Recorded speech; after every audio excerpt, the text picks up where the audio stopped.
And welcome back to Bench Talk. Thank you guys for tuning in for another Wildcat Wednesday. Again, it is going to be me as the speaker. Hoping to get some other guys on soon. I was speaking with Jeremiah, who is the founder, or I guess the inventor of the Moses cartridges. So Jeremiah Mani. I might be pronouncing that wrong, and I apologize if I am. But hopefully soon I'll get him on to talk about some of the Moses cartridges that are basically a further improved version of the Ackley cartridges. So different shoulder design, right? So any Ackley cartridge, right, for the most part, the neck shoulder junction stays the same and the body shoulder junction gets moved forward, bringing whatever the shoulder junction is, whatever that angle is, up to a 40-degree shoulder for the most part. You do have certain Wildcats that you can get, or it says Ackley, but it'll say 30-degree shoulder, stuff like that. But normally it is basically a straight taper case with a 40-degree shoulder, and the neck shoulder junction is not moving at all. The Moses cartridges are actually pushing the neck shoulder junction up along with moving the shoulder body junction up further so that you get more case capacity. And so the cool part is that they have done this with the 223 or 556 case in a 6 PRS Moses and a 20 or 223 PRS Moses. Both of those are based off the 556 or 223 Remington case. And from my understanding, the rest, or I guess a large amount of the other Moses cartridges are based off the 308 case. So the 708 Moses or 7mm Moses, from my understanding, and hopefully Jeremiah can clarify this, it is a 308 case that same thing has that exact description done to it. So the shoulder junction has been moved, and also the neck shoulder junction has been moved. So it has a very short neck. I was messaging with Jeremiah the other night about this, and out of their 7 PRS Moses, they're pushing 180s out of a 24-inch barrel. If I'm remembering right, out of a 24-inch barrel, 180s at 29.50. I apologize for the barking dog in the background. So I mean, that's wildly impressive. I have a 708 Ackley barrel on the way from Priest Precision. They are spinning up a basically an Impact 737 prefit for me, and it is a CRB barrel. It's a 1 and 8 twist or 1 and 8.5 twist, 26-inch threaded 5/8 by 24 on the end, and I'll be running a Priest Stinger brake. I believe that's the muzzle brake they have is a Stinger, and then the barrel's straight inch 250 no taper. So my goal for this whole thing is I'll be shooting 180 grain ELDMs at 2,700 feet a second for a match gun. I've, ran this by a couple guys, and some people think that it's not, it's going to have a lot of recoil, which honestly I'm fine with. My whole thing is the idea of it's going to buck the wind, just like the 7 Swick from Sherman. I'm just going to have the extra case capacity to get extra velocity out of it. I don't want to run this at high pressures, but if I can run it at 28, 2850, me running it at 2700 for matches should be very easy on brass, should be very easy on the barrel, and I'm hoping in that node that it's going to perform well. But we'll see soon. I'll do some testing, and hopefully in the next month or two I can actually do a podcast and tell you guys my findings. Granted, it'll be probably a smaller round count, but I can at least give an update for a part 1 for the 708 Ackley build. Also, watch out for hopefully us having an upcoming Wildcat Wednesday with Jeremiah Mani from, or the inventor of the Moses cartridges. And today we are going to talk about another Ackley that is dear and near to my heart. And it's going to be the 243 Ackley. It's basically the first Wildcat cartridge that I ever started messing with as a kid. I guess I started doing the 243 Ackley, I guess when I was about 20. So it's been about 8 years. I'm 28. And I love the cartridge. I've ran it in a couple of 18-inch barrels. I've run it in a 20. I currently have it in one of my rifles as a 22-inch barrel. I've run, I don't know, I at least have 5 or 6 26-inch barrels that are all 1 and 7 twist. I love the cartridge. It is super, super fun. I've also invested a lot of time and money into it. That's why I continue to shoot it. But there are some caveats with that. There are some negatives. It is not a cartridge that I tell people, hey, you should go shoot this. It's the best thing ever. The best example that I can think of is the 243 Ackley. Reminds me of driving like a classic car. You need to make sure you feed it right. You need to make sure that you do all the maintenance on it. And if not, it's probably not going to perform the way you would like. That's at least the best way I would describe it. And I guess getting into one of my first 243 Ackley builds, I did an 18-inch 1-9 twist, and my idea was, hey, shorter, lighter hunting rifle. I thought a 1-9 twist was good enough for a lot of the heavy for caliber 6mm, which it's not. So I got a 1-9 twist. I actually was able to shoot the Barnes 105 grain match burners out of it. And it was an 18-inch Packnor select match or super match. I think that's what they call them, a super match, not select match. So super match barrel. It was kind of an aggressive varmint contour, and it was threaded 5/8 by 24. I never shot it with any muzzle devices on it, but I was able to shoot the 105 grain Barnes match burners at 2,900 feet a second with reloader 26. And that was actually a pretty consistent load. Actually, not too long ago, I sold that rifle off, and I actually had some Fireform loads that basically from some of my 260 Remington brass that I had necked down that I was using. Anyways, I'll go into the brass prep, but I was using basically this. I was going to fire some rounds in the barrel just to see if it would do Fireform loads. I know these 105s are going at much lower velocities than 2,900 feet a second out of that barrel. I wanted to see if it stabilized. So I shot, 10 of my Fireform loads, and it grouped fine. I think, my Fireform loads out of that, and they were not actually, I didn't have them 20 thousandths off the lands. I have no idea where the seating depth was. I just know that they weren't jammed into the rifling. And I printed like a 5-shot 1-inch group, or maybe it was a little less than 1 inch. It definitely wasn't more than that. And I was like, okay, hey, I'm good with that. I think I chronoed it. I think it was like at 2,850 or like 2,800 feet a second, something like that. And it was a load that I had loaded for my 26-inch 243 Ackleys. So I was honestly pretty happy with that. I really didn't mind. It was just to mess around and just see how the rifle would shoot, send someone a photo of a group. I only put a couple hundred rounds on that barrel before I decided that I wanted another one. This is years and years and years ago. And the load that I was shooting out of that original barrel, the 105s at 2,900 with reloader 26, that was fine. I was happy with it. I had a non-lead load that I was stepping on pretty good, and it was the 93 grain MKZ's Max Kill Zone by Cavity Back Bullets. And I'm in the communist state of California. This is where at least I reside. I do a lot of shooting in the state of Nevada. And so I had to shoot copper projectiles. So I was shooting the 93 grain MKZs by Cavity Back Bullets. And they're actually pretty affordable, perform well. They are just a normal, well, for the most part, normal hollow point boat tail. They have 4, length, like lacerations up towards the tip that basically, make the copper expand and pedal out, which it actually expands very, very violently. I remember going from, this was, again, my first custom build, and originally I was shooting, I think, 80 grain trophy copper, just like factory ammunition out of a Browning X-Bolt. It was a 243 Winchester. And it put, decent holes and stuff, but nothing crazy. And I'll never forget, I had a buddy shoot a coyote with that 243 Ackley, and it was the first coyote that got killed with it. And man, he shot it in the chest, or I guess in the back, as it was running up a hill in front of us. So imagine the coyote's running vertical, like nose facing the sky, tail facing, the dirt.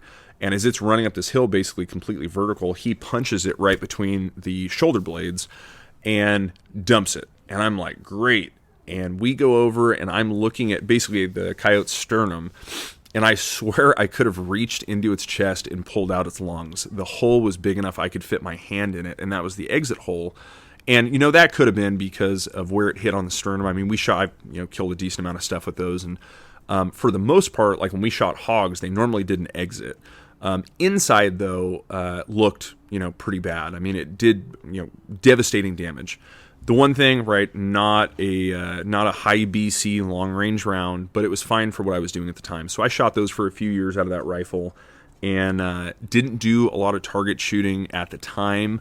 It was primarily hunting. And then I ended up building a 26-inch 1-in-7 twist 243 Ackley.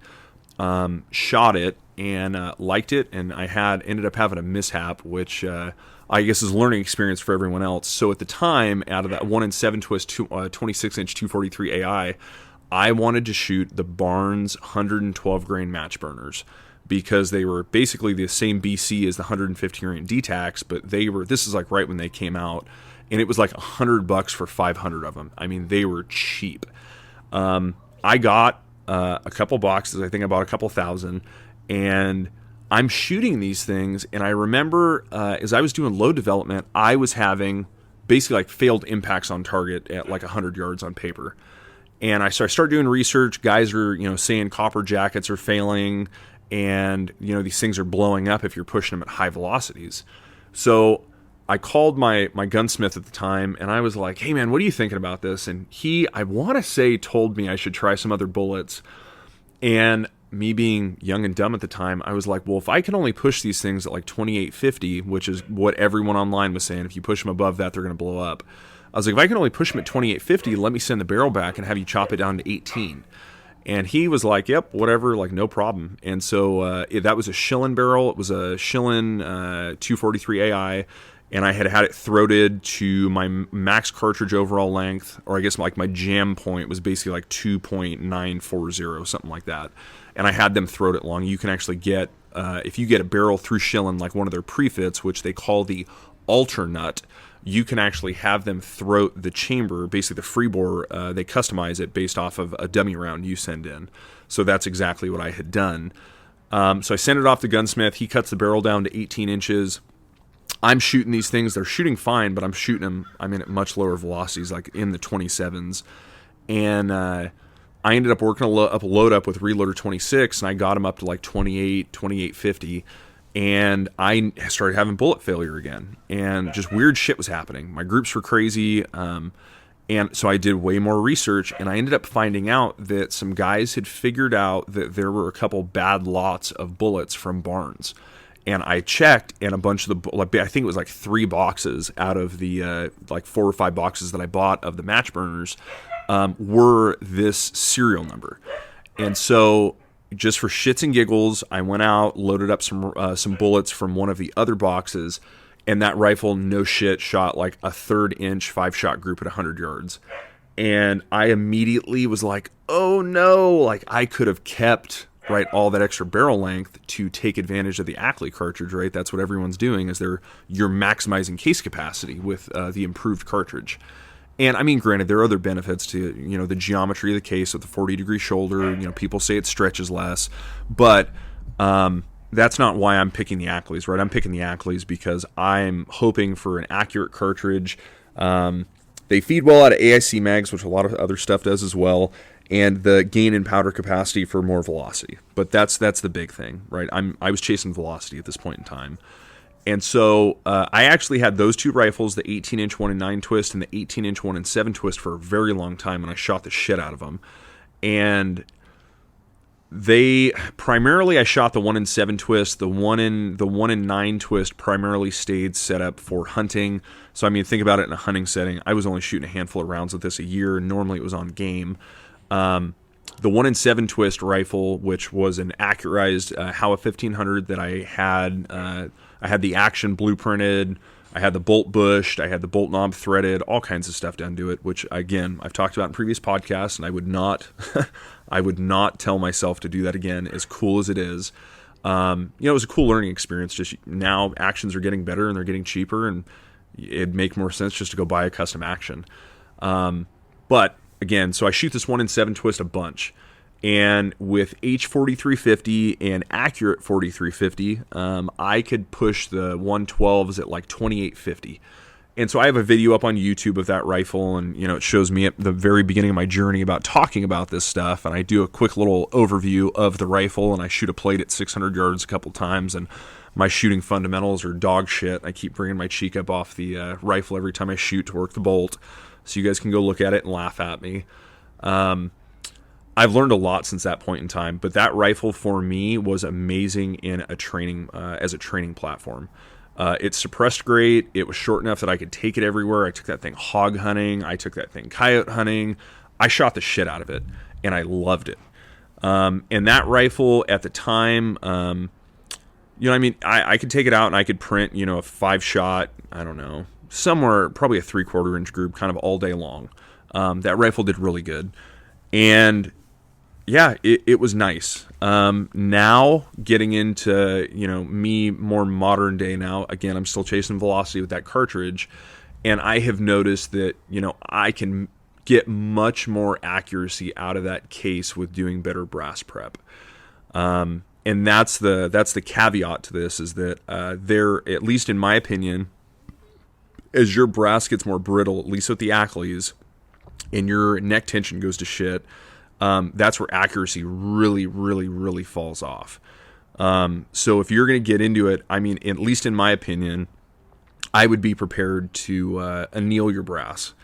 I started off with an anneal easy to do my brass. So with the torch, right, be in my garage, turn the lights off, run the brass through. Basically, you're running it to see what the little time frame is for you to get it basically red hot. Set it, throw a bunch of brass in there, turn the lights back on, sit there and run a bunch of the brass. The bad part, and I learned this over years of using this stupid anneal easy thing, is that as these little propane tanks that you're using, as they get cold, and right as propane is expelled from the tank will physically get cold. And if you're actually in a cold environment, you'll see ice form around the tank. The pressure in the tank goes down, so the flame decreases, which then, of course, right, you're getting less heat on your brass. The annealing process is not consistent. So, like, I could half the time anneal my brass on that thing, and I would fill the hopper, so I think it's about 100 pieces, and I could be getting the next red hot on the first round, and by the 100th round, my brass wasn't even getting, none of it was getting orange at all, which is not good. That's not what you want, which caused inconsistencies with the accuracy. So I think it was a year or two ago, I bit the bullet, and I went and bought an amp annealer, and it has been the best thing ever. I love that thing. I can literally just punch the code in. It has a memory right to save all your stuff, and that's what I use. And I have noticed a massive increase in accuracy across all cartridges with being able to use that. And it's not a pitch. I don't get paid. I'm not getting paid by anyone. But that was a huge help. So if you're thinking about getting into an Ackley cartridge, I would plan that at some point you're probably going to see a fall off of accuracy, and the cause is going to be the brass, and you're going to need to anneal. And can you limp by with using something like the anneal easy for a while? Yeah, you totally can, just like I have. Eric Cortina has a bunch of videos up on YouTube of him using a different torch setup. Basically, it's very similar to the anneal easy, but it's dual torch. And he used that for years prior to switching over to the amp annealer. He even does a video where he compares the two and doesn't really think that the amp annealer is that much of a benefit over it. So there are cheaper ways to do affordable annealing that would be beneficial. With this, I think any improved cartridge, right, your brass selection should be important. So when I first started with the 243 Ackley, when I first got into it, this is way before Alpha Munitions made any type of brass, and I was using Lapua 243 Winchester brass that was large rifle primer. Great brass. I literally still have that brass. I do. And I still shoot it, and it still shoots awesome, and I've never had any issues with it. I'm not even sure I've had a case head separation with that brass, and I have to be over 10 firings on it. I love that stuff. It works great. You just, again, treat it good, and it will treat you great. So I invested, and I only bought someone gave me 50 rounds of 243 Winchester Lapua brass they'd fired a handful of times. They gave it to me, and then I went out and bought 2 boxes, right? So 200 pieces of 243 Ackley brass, and I literally have, I think, 225 pieces of that left. And the stuff that did fail and that I got rid of, it wasn't that I actually had a catastrophic failure. It was the primer pockets loosened up. And I'll be honest, I think the primer pockets all loosened up on the brass that I was given that was already fired. Whoever was shooting that stuff was shooting it really hot. It had ejector marks on it, all kinds of shit. But at the time, I was just out of college, broke kid, didn't care. Someone gave me high-end brass, I was going to shoot it.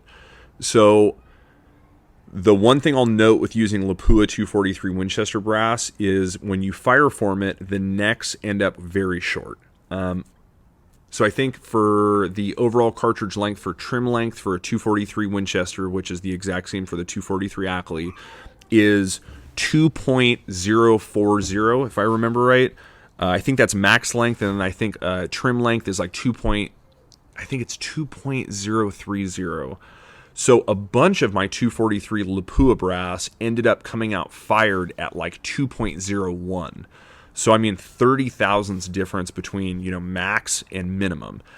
And I don't know, I thought that was really odd. And I was worried about that for a really long time. I had a bunch of cases. I grabbed a bunch of my short cases, and I was like, okay, I have long cases that I had separated out that I think were 10 or 15 thousandths longer, so they were in like the 2.025 area, and then I had a bunch of ones that were like 2.010, and so I grabbed all the ones that were 2.010, and I loaded them up, and I shot the shit out of them. I put like 3 or 4 firings on them to see how much they would stretch, and that was like the dumbest idea in the world. It didn't matter that bad, and what I could have done is I just could have trimmed all my brass down to 2.010.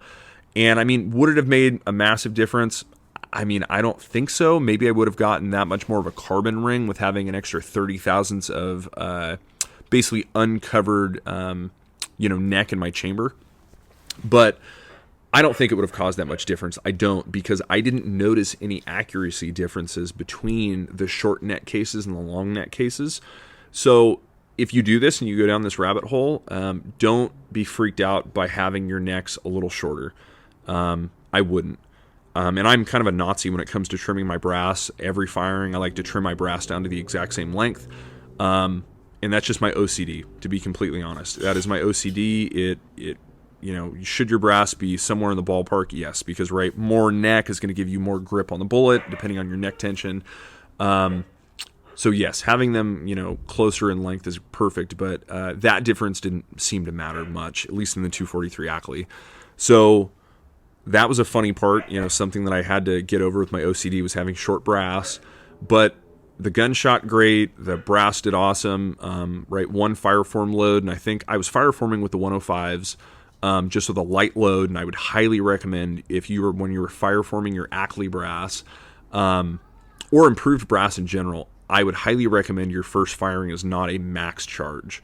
And if you try a max charge, you will end up actually seeing that the fireforming process does eat up some pressure, which isn't a huge deal, and so you lose some velocity, but the whole thing, just like when match shooters are shooting their brass in like normal cartridges like the Dasher or the BRs, the BRAs, all that stuff, or the 284 Winchester, or Air Cortina actually is a really good video on fireforming brass. And I've said this in a couple of my previous podcasts, but a lot of guys, do fireform just standard cases. Eric Cortina has a great video of it on YouTube where he is literally fireforming 284 Winchester brass in basically a barreled action he has set up on I think they call it a sled rail gun. It's a rail gun. That's what they call it. Feel free to go on YouTube, go check it out. If I remember, I'll put the video in the description.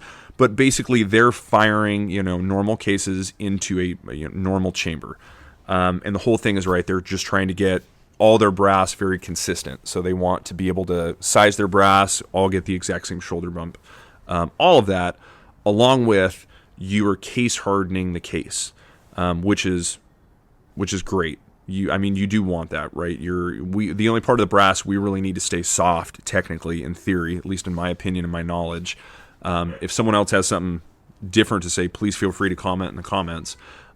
Is the neck shoulder junction, and we care about that for the shoulder bump, and we care about that for neck tension. But the case head, if the case head gets a little harder and our primer pocket, has a harder time of stretching out, we can get higher pressures. That's all a huge benefit. So I highly recommend your first load when you're fireforming for an Ackley is a medium charge. And you're going to see that when you go to size your brass, you still don't have a super sharp shoulder. It'll be pretty sharp. It'll be 95% formed. And you have an extra 5% that is going to pop out during max charge loads. Fire your brass once for your fireform. Do your normal brass prep, full length size it. I use an expander mandrel to expand my necks, which I'll go into a process later in a different podcast of how I do my reloading. And do your normal reloading setup, however you're going to do it. But I would just highly recommend that first charge be like kind of a standard medium charge for whatever you're doing. So like for me, I would go and look at the charges for a 243 Winchester through, the Sierra manual, the Hornady manual, something like that. Pick a medium charge and, load 10 rounds up, shoot them, make sure you're not getting any weird pressure signs on your brass. Everything looks good. You're happy with how the shoulder's forming. And again, aim for like that 95% formed.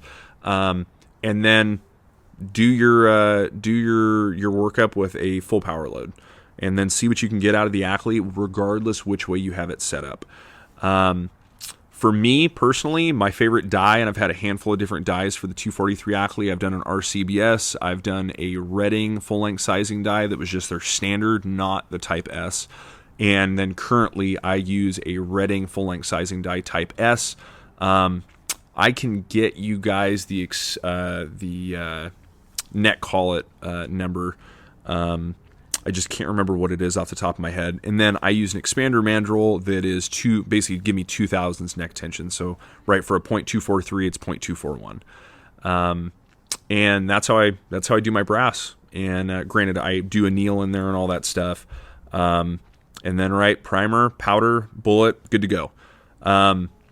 Past the Lapua 243 Winchester Lapua brass, there is Peterson. Peterson does make large rifle primer and small rifle primer 243 Winchester brass, which you could use, which would be the easiest. I have never used those personally. Peterson makes good brass, You can do your own research online if that's something you're interested in.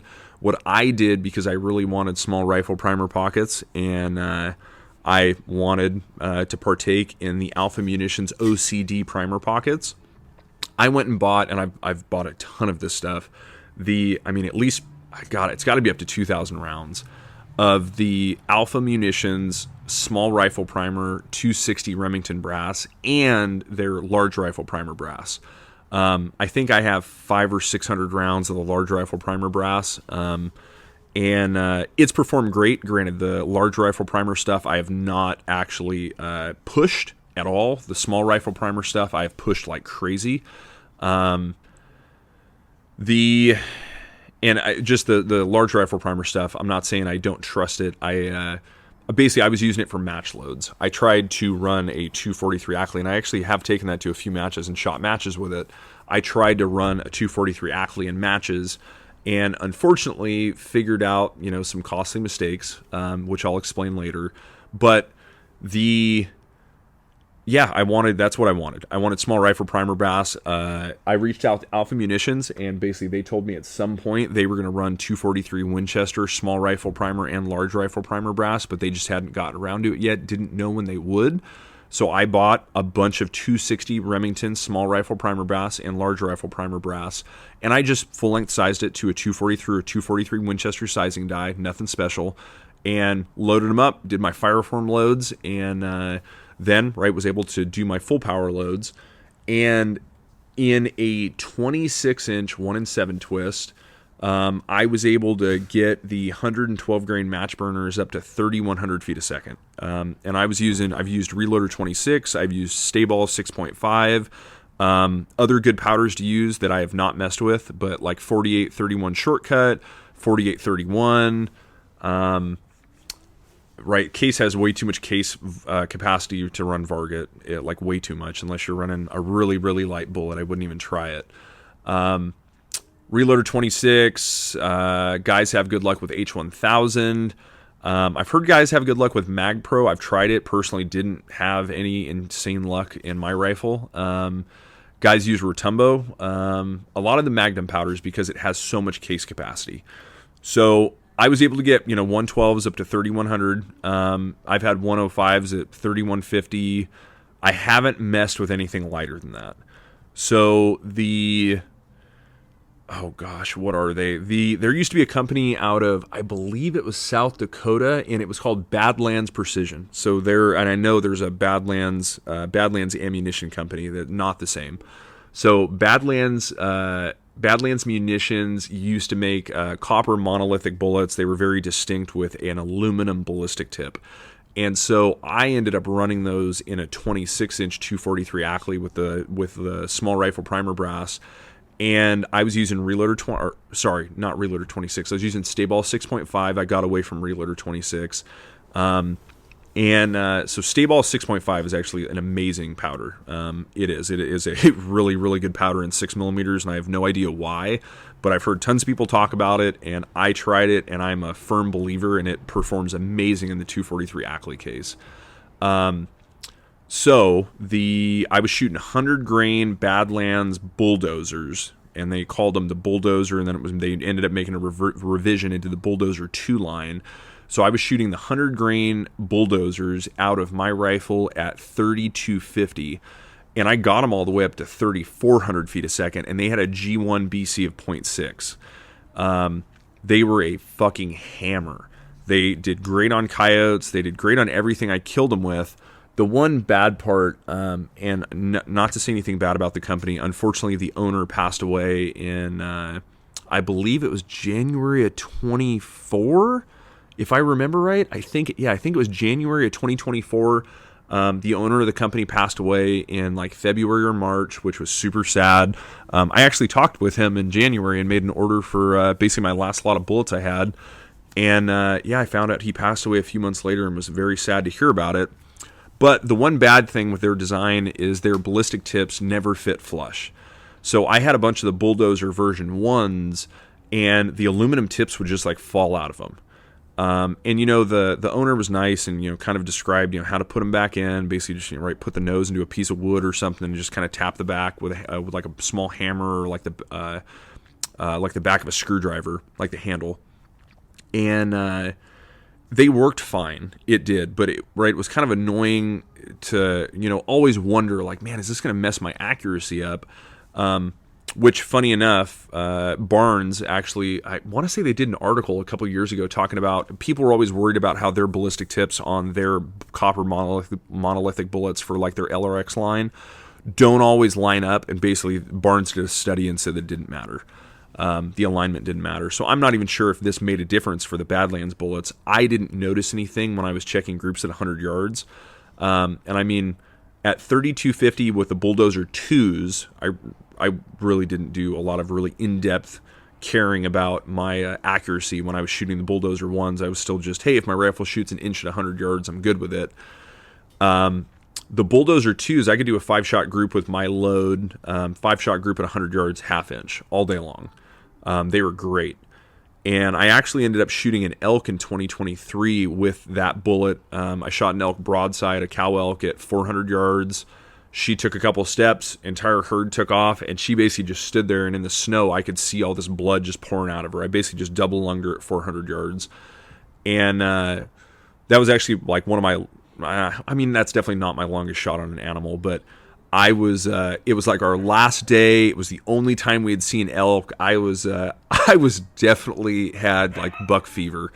I did not want to fuck this up. And so just as hey, I'm just going to take the easiest shot possible, I just made sure I was just aiming to double lung it right, mid body, mid water line, just maybe, a couple inches behind the shoulder, and I center punched her right where I was aiming at. So I shoot her, herd takes off, I start kind of walking around to where I can see her again. I end up seeing this thing at 250 yards, and now she's facing me, looking at me, basically only a couple feet from where I had shot her. She's still standing, and she was looking at me. I shot her in the head at like 250 yards, right between the eyes. And it was just that, and just drop. I wish I would have seen that drop on the first shot, but again, double lung, I knew I wasn't going to get that like immediate transfer of kinetic energy, which causes basically the nervous system to shut down. But it did a great job. I was really happy with it. Fast forward to post the owner of Badlands Precision passing away. I had been in contact with Sam McGuire, my buddy, and Sam has his 93 grain copper rose, which has a BC of 0.5. And, Sam had been telling me for the past year, you got to try them. And I was kind of like, whatever. I had like 600 of these 100 grain bulldozers. And I mean, they're expensive, just like a lot of these custom copper monolithic bullets. I think I was paying $1 a bullet. So I'm looking at, kid fresh out of college, still struggling with money shit. And I have $600 worth of bullets next to me. And I'm like, man, I'm not going to switch. Well, I ended up trying to push these bulldozers to see how high a velocity I could get. And I got them up to 3,400, but accuracy went to shit. And so I ended up calling Sam. I bought some bullets, and I tried the 93 grain copper rose, and I'm pushing them at like 3,500 feet a second out of a 26-inch 243 Ackley, and they're just stacking them at 100 yards. I mean, like 5-shot groups around a half inch, and I was like, man, I'm good with this. I can get really good velocity. I'm again and I think I mentioned this at the beginning. The thing that got me like die hard into hunting is coyote hunting. So there's always the the realm of, hey, just like fast and flat, point shoot. Max, point blank range or point blank aiming, right, where I can just aim, dead on out to like 300 or 400 yards, only have to hope for a couple inches of drop. That's still in my blood. It's hard to take out of me. So I like velocity. And so I ended up switching. I sold a bunch of the 100 grain bulldozers to a couple guys that were shooting 6 PRCs, and I switched over to the 93 grain copper rose. And I've only had the chance to kill a handful of coyotes with it, because I just haven't done a lot of hunting in the last year. And when I actually did go out of state and go hunting, I wasn't using that rifle. So the goal for this year is that I'm actually going to kill some other stuff with it, and I am hopefully going to do a necropsy, right? So basically a biopsy of an animal, necropsy. Next time I kill something with it, I'll record it so that you guys can see the devastation coming from Sam's bullets, because it's a good company, it's American made, and it's a great product, and I'm really happy with it. So that is primarily what I'm shooting at a 243 Ackleys now, and then for kind of target loads and match loads, I'm shooting the Barnes match burners at like 2950 out of a 26-inch barrel. Now, with me, and granted, I can compare two of the few barrels I have. So currently I have a 22-inch 243 Ackley that's a 1-in-8 twist. It's a Schillen Select Match barrel, and then I have a Criterion. I have a bunch of Criterion 26-inch 1-in-7 twist 243 Ackley match rifles. And the only thing that's really different out of the two is the free bore. But my free bore in the Schillen is just a hair longer by like 10 or 20 thousandths. And so my free bore in the Criterion's barrels is a little shallower. So all my ammunition that I load for the Criterion barrels, I know I can shoot out of my 22-inch Schillen. So my loads that are 2950 out of my 26-inch barrel, when I shoot those in my 22-inch that's a 1-in-8 twist, they're 2910.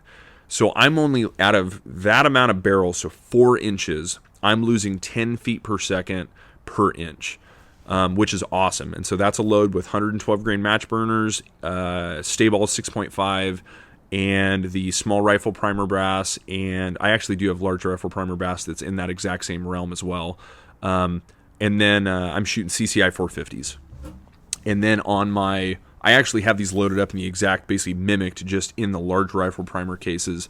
Exact same powder charge, everything. I have no pressure signs. And in the large rifle primer version, I'm running CCI 250s. I normally, I don't know, just a lot recently for some reason, I have found a lot of my either small rifle primer magnum primers and large rifle primer magnum primers. Just they've been available, and I just bought them to shoot them. It's not, hey, I think I need this. I'm just doing it to do it. But great case, great design. One thing I did note is that my hunting loads that I kind of stomp on, right, I'm pushing these 93 grain copper rose at 3,500 feet a second, which is very fast. And I'm sure it is a very high pressure load. I noticed that after a couple of firings, my grouping went to shit, and I didn't know why. And so that was kind of scary for me. And actually the exact same thing happened when I switched from the Badlands bullets. So I had a load of my Badlands bullets. I had a couple hundred rounds loaded up. I had shot them, and I literally had grabbed some of those cases that I had shot, and I went and reloaded them, and I took them to the range and shot them, and they shot like shit, and I couldn't figure out why. And I was super nervous about it. I didn't know what was going on, but I could grab my old load and I could shoot that, and it shot great. So I knew it was something with my brass prep. So I waited a long time, and I finally saved up, and I bought an amp annealer. I went and amp annealed the brass, the exact brass that I had used that shot like shit. I amp annealed full length size, did my normal, expander, expanded the necks of the mandrel, and that brass went back to shooting half-inch groups. And so I was like, done. I'm sold. I'm amp annealing everything. I mean, like when my loads went to shit with that rifle, those loads were shooting, I don't know, 1.5 inches at 100 yards. So like really bad. And I was amazed. I could not believe how much that helped the brass and how much it helped the accuracy. So I literally just had someone hit me up on Instagram and ask, hey, I'm trying to get into Wildcats, like all this stuff. Like, what do you think about the 243 Ackley? And I immediately brought up the annealing thing, and I kind of explained this. Is it going to be an every case-by-case basis? I'm sure it's not. I'm sure if you were shooting lighter loads and you weren't trying to push it to the max like I was for this hunting rifle, I'm sure that you would have better brass elasticity and resilience versus me doing one fire rig and basically having my brass go dead, like elasticity wise. So that's the caveat for me. Now, granted, there are a lot of people out there that run the 243 Ackleys in a completely different configuration. Short free bore, and very slow barrel twist. So like 1 in 12 or 1 in 10, 1 in 12, 1 in 14, depending on what bullet you're shooting. And they're running these things at crazy, crazy high velocities, like 4,400 feet per second. So there is another gentleman who is on YouTube and Instagram and everything else, and he shoots a lot of 243 Ackley. And I've actually just reached out to him, and it sounds like at some point soon he's going to be willing to come on and chat about it, because I want to get his take on his version of basically a 243 Ackley build. And it's Gino's Varminting. He's from South Africa. And so Gino has been shooting 243 Ackley for like a super long time, since like 2015. And primarily in South Africa, they're using it for a lot of night hunting stuff, and thermals and everything else, and right fast and flat, and max point blank range. And so they're shooting, I believe it's like 50 or somewhere in the ballpark of 50 to 55 grain varmint, like ballistic tip projectiles. And he was sending me photos the other day, and they're pushing him out of a 26-inch barrel at 44 or 4,300 feet a second. And I mean, that is wildly impressive. And I can only imagine the carnage that causes on coyotes. And I think out where they're at in South Africa, I think they're shooting jackals for the most part. But it's got to be amazing. So hopefully soon, in the next few weeks, Wildcat Wednesday, we'll have Gino on as a guest, and he'll be explaining his version of the 243 Ackley. Rather than shooting heavy for caliber bullets, it's light for caliber bullets at basically Mach Jesus. So keep an eye out for that, and I do really appreciate you guys tuning in. I got a lot of positive feedback from the last podcast, and I really, really, really appreciate that. Like today, I just got back from getting off shift, and rather than hanging out with my family, I'm doing this for 45 minutes, and hearing guys getting actual benefits out of it's very, very cool. That's the whole reason why I'm doing this, is just share information, because when I was in this realm of getting into shooting myself, there weren't a lot of people doing Wildcats that were talking about it. There weren't guys on podcasts talking about 243 Ackleys, 223 Ackleys, the Moses cartridges, all this other stuff. There wasn't. So, with my limited experience and the amount of time that I've been doing this, if I can share anything that gives people a leg up in a rifle build, or getting into reloading for Wildcats and stuff like that, I love it. Right? That makes my day. So I really do appreciate it, guys. Definitely go check out Gino on Instagram. It's GG Varminting. He's got a bunch of cool stuff on there, and he also has a link to his YouTube channel.